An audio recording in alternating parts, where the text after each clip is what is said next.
시청자 여러분 안녕하십니까? 뉴스 한입의 박한입입니다. 그럼 오늘의 뉴스를 시작하겠습니다. 오늘도 쿠팡 관련 소식입니다.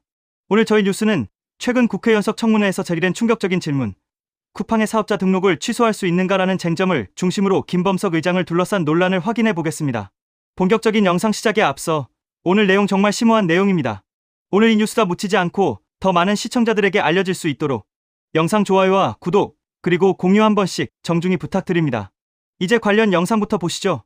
국토부 장관은 택배 서비스 사업자가 생활물류 종사자의 안전한 작업 환경 조성을 위한 안전대책이나 권익보호 그리고 처우 개선을 위한 대책을 마련하도록 개선 명령이나 개선 공고를 할 수 있죠? 예, 할 수 있습니다. 예. 거기에 또 하나 대통령령으로 정하는 사항이 있어서 소비자의 개인정보 보호와 권익 향상을 위해서도 개선 명령을 할 수 있도록 돼 있죠? 예, 할 수 있습니다. 예. 이에 더해서 표준 계약서를 쓰지 않거나 개선 명령을 정당한 사유 없이 이행하지 않으면 등록을 취소할 수 있다고 돼 있죠. 예, 맞습니다. 예. 지금 지난해부터 사용하기 시작한 표준 계약서를 제대로 이행하지 않으면 등록을 취소할 수 있는지, 또 지금 개선 명령이라고 할 수 있는 우리 의장이 출석하지 않는 부분에 대해서 이것을 우리 국회가 등록을 취소할 수 있는 요건이 되는지 한번 적극적으로 살펴보시기 바랍니다. 예, 알겠습니다. 이렇게 우리 국민을 무시하고 우롱하는 일에, 그리고 우리 국민들의 안전과 또 개인정보를 노출시키고도 아무런 책임에 있어서 스스로가 나타나지도 않는 의장이 전체를 결정하는 이런 구조는 반드시 바꿔줘야 된다. 쿠팡의 지배구조는 매우 기형적입니다. 한국 법인 지분 100%를 미국 상장사인 쿠팡 INC가 보유하고 있고, 김범석 의장은 미국 법인의 의결권 73%를 쥐고 있습니다. 사실상 한국은 매출을 발생시키는 캐시카우 역할만 할 뿐, 법적 규제나 사회적 책임은 국경 너머로 던져버리는 구조입니다. 이는 현대판 경제 식민지주의라는 비판에서 자유로울 수 없습니다. 쿠팡 CLS가 작년 8월과 9월에 내놓은 개선 대책이 있습니다. 여기 슬라이드를 좀 보시면, 예, 지금까지 노조가 파악한 사망자가 30명인데 아까 다른 분 또 증인의 답변에는 34명이라는 얘기도 있었어요.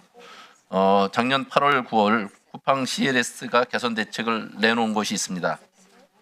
이 대책을 내놓은 이후에도 11월에도 여러 명의 노동자가 돌아가셨습니다. 실장님, 예, 쿠팡이 작년에 내놓은 대책들, 과연 이런 대책들이 노동자들의 생명을 지켜줄 수 있습니까? 결과적으로. 100% 개런티를 할 수는 없는데 그래도 일부 개선된 여지는 있었다고 생각을 합니다. 그런데도 계속 과로사가 생겼죠? 예, 그러니까 실치료적인 대책이라고 할 수 있냐는 거예요? 글쎄 이제 저희가 이제 쿠팡의 자체 제도 개선이 있었고, 저희가 국회에서 논의를 해서 생활물류법을 금년에 개정을 했고요.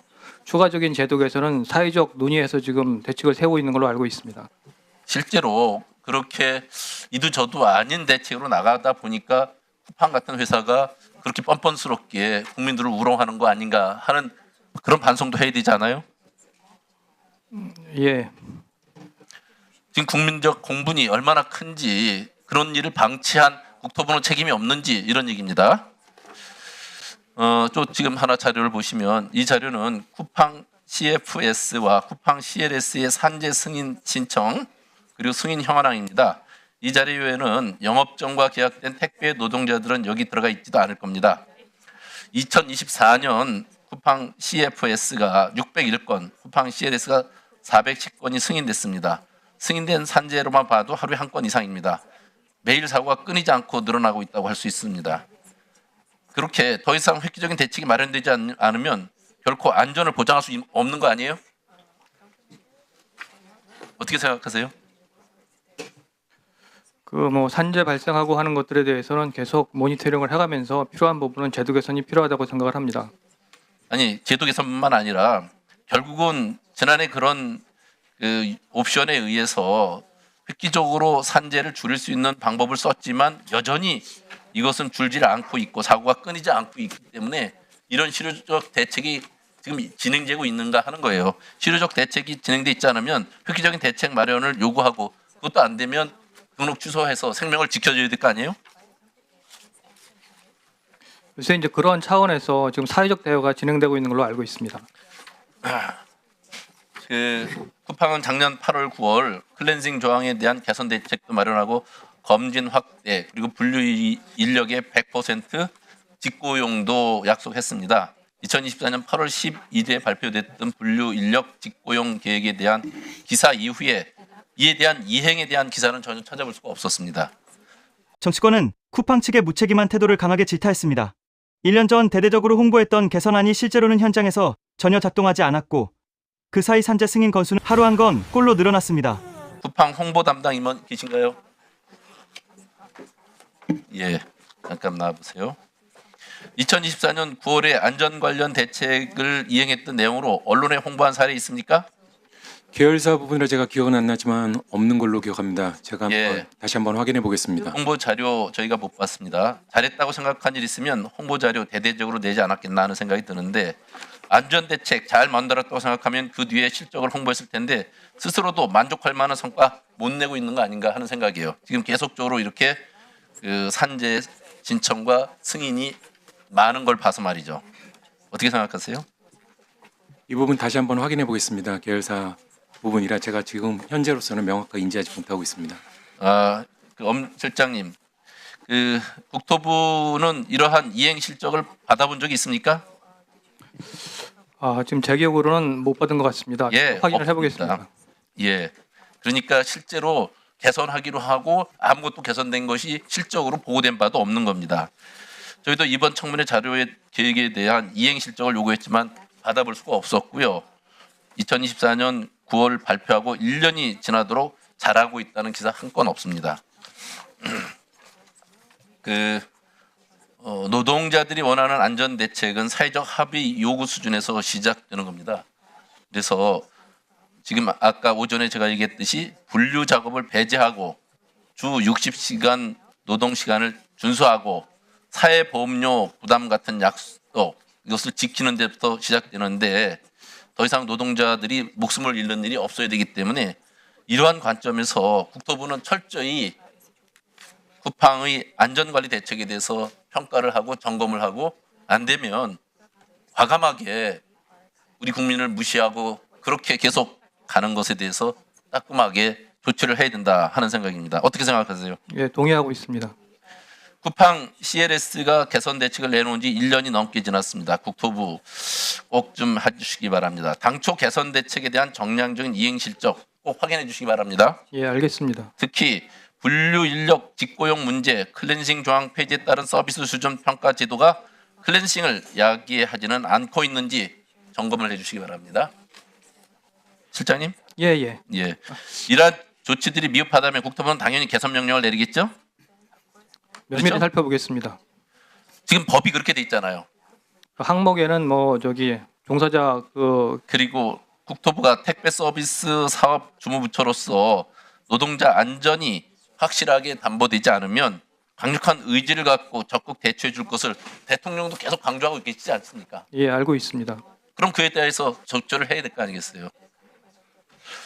쿠팡 CISO 우리 보안 책임 회사 대표 나와 계신가요?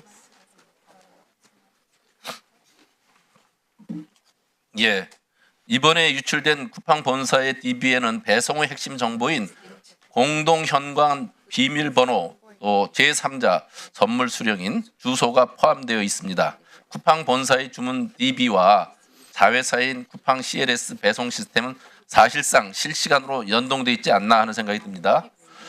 본사 DB가 뚫렸다면 그 정보를 기반으로 구동되는 CLS의 배송 전용 앱이나 기사님들의 단말기로 송출되는 데이터 무결정성 보장할 수 있겠냐 하는 거예요. 어떻게 생각하세요?